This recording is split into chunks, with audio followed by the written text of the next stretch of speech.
Alors, je n'évoquerai que deux questions politiques soulevées par le principe républicain. Le premier, c'est celui de la souveraineté du peuple. Le peuple est l'acteur de la République. Aujourd'hui, plus que jamais, le peuple ne concerne pas seulement les secteurs les plus avancés de la société, qui ont été pendant des décennies les travailleurs organisés. Il concerne ceux qui sont en formation, ceux qui ne travaillent plus. Enfin bref, il concerne tous ceux qui ont besoin, pour produire et reproduire leur existence matérielle, d'accéder au réseau collectif, et quand cet accès est différent, suivant que le réseau est privé ou public, cela change leurs conditions sociales et leur manière de vivre et d'exister et de penser. Le peuple est l'acteur nouveau, mais c'est l'acteur historique de l'histoire. Qui a le pouvoir dans la société? D'aucuns disent la volonté extérieure de tel ou tel principe, fût-ce une divinité. On a eu des rois de droit divin. Les Espagnols ont eu un dictateur qui se disait de droit divin, par la grâce de Dieu, Francisco Franco, caudillo d'Espagne, por la gracia de Dios. Le principe républicain dit que c'est le peuple seulement, le peuple exclusivement. Et à la première rencontre, cette chose a été tranchée. D'aucuns disaient le peuple peut-être et l'Assemblée sans doute, mais à la fin le roi a le droit de veto. Et vous connaissez tous cette scène fondatrice de la politique française et de la politique du monde.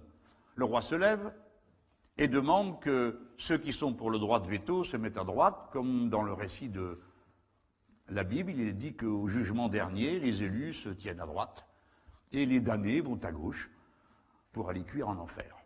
Donc ceux qui étaient contre le droit de veto passent à gauche. Il y en eut davantage que de l'autre côté. Mais c'est pour vous dire que ça s'est passé le 11 septembre 1789. C'est quasiment le début de la Révolution. Il ne peut pas y avoir de droit au-dessus du droit du peuple à délibérer.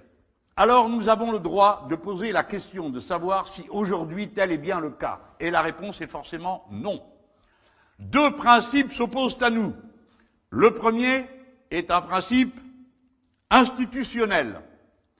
Il y a une assemblée de fonctionnaires désignés par des responsables politiques que sont les commissaires européens qui vérifient chaque année comment le budget de chaque nation, qui est l'acte numéro 1 des nations, est organisé et font des recommandations qui, si elles ne sont pas suivies, méritent des sanctions.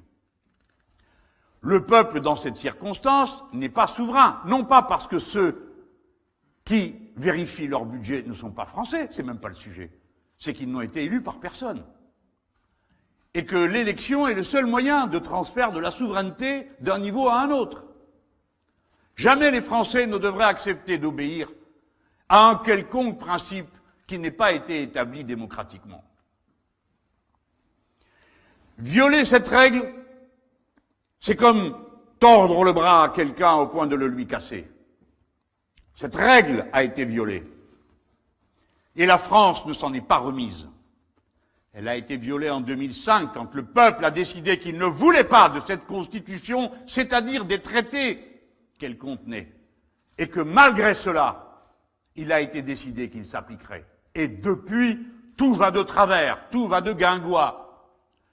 D'abord parce que la volonté populaire a été violée, et que donc le doute s'est installé. Est-ce que ça sert à quelque chose de voter? Est-ce que ça sert à quelque chose de discuter? Est-ce que vous n'êtes pas tout simplement en train de vous moquer de nous? Mais oui, c'est bien ce que vous êtes en train de faire. Car d'une élection à l'autre, vous nous dites que vous allez faire ceci et cela, et une fois que vous êtes élu, vous dites, eh bien, comme il y a des traités auxquels nous sommes assujettis, nous ne le pouvons pas. Alors pourquoi êtes-vous candidat aux élections si vous ne pouvez rien faire? Pourquoi êtes-vous candidat si vous ne voulez pas changer la règle du jeu? Oui, cette question travaille en profondeur. Ce doute travaille en profondeur notre peuple. J'ai dit d'abord, nous y avons un obstacle à notre liberté, ce sont des institutions. Et puis nous avons ensuite une foi superstitieuse qui s'est imposée à tout le monde, comme un article indiscutable, que ce serait la combinaison des égoïsmes individuels, la main libre du marché, qui serait le meilleur organisateur de l'intérêt général. Mais quoi? C'est le contraire qui se passe. Ça ne marche pas. Et qu'avez-vous à dire? Si ça ne marche pas, c'est qu'il faut en faire davantage. Raison pour laquelle le seul principe qui aujourd'hui surplombe toute la hiérarchie des normes, c'est la concurrence libre et non faussée. Faussée signifierait que des lois s'y opposent. Nous avons donc un principe religieux, métaphysique signifie en dehors, au-delà de la physique, qui s'applique, le libre marché, la main invisible, et une institution qui en est le rouage. Et il nous faudrait, sans discuter, l'accepter. Et si nous discutons, le seul fait de discuter vaudrait au peuple français d'être considéré comme nationaliste ou comme refusant la solidarité, la coopération avec les autres peuples. Cette forme de pression intellectuelle dénature le débat public, l'empêche, interdise qu'on pense des alternatives. Mais c'est ce qu'ont toujours voulu faire les cléricatures dans l'histoire. Quand on pensait librement, Marie de Gournay, Étienne de la Boétie et tous les autres, alors la cléricature intervenait pour qu'il y ait un procès et qu'on dise « vous êtes les agents du diable ». Non pas « vous avez des idées, nous allons les combattre ». Et on cherchait les prétextes les plus invraisemblables. Les premières répressions se firent au nom du fait que les nôtres disaient que les êtres humains étaient des animaux comme les autres. Alors ils en déduisaient toutes sortes de choses, et d'abord que les êtres humains étaient maîtres d'eux-mêmes, mais c'est pas là-dessus qu'on les prenait. On disait quoi? Vous dites que les êtres humains sont des animaux comme les autres, mais ce qui est écrit dans le livre, c'est que les hommes sont à l'image de Dieu. Prétendriez-vous qu'une vache est à l'image de Dieu, un singe? Et sur ce mot, sur cet aspect-là, se nourrissaient les procès, les cruautés, les tortures, les enfermements, les embastillements de toutes sortes. Voilà comment ils ont toujours été pour faire imposer un ordre dont plus personne ne voulait, ou dont chacun sentait qu'il était une blessure à son intelligence ou à sa liberté. Dans ces conditions, la République a encore devant elle quelque chose qu'elle pensait avoir gagné dans le passé et qui est son indépendance, l'indépendance de son peuple.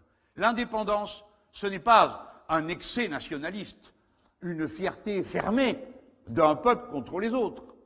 C'est qu'on n'est pas maître de soi si on n'est pas indépendant. Et cette indépendance signifie que vous avez la souveraineté, souveraineté politique, mais souveraineté alimentaire, souveraineté industrielle pour les produits indispensables, notamment à la santé, puisque nous en parlons en ce moment.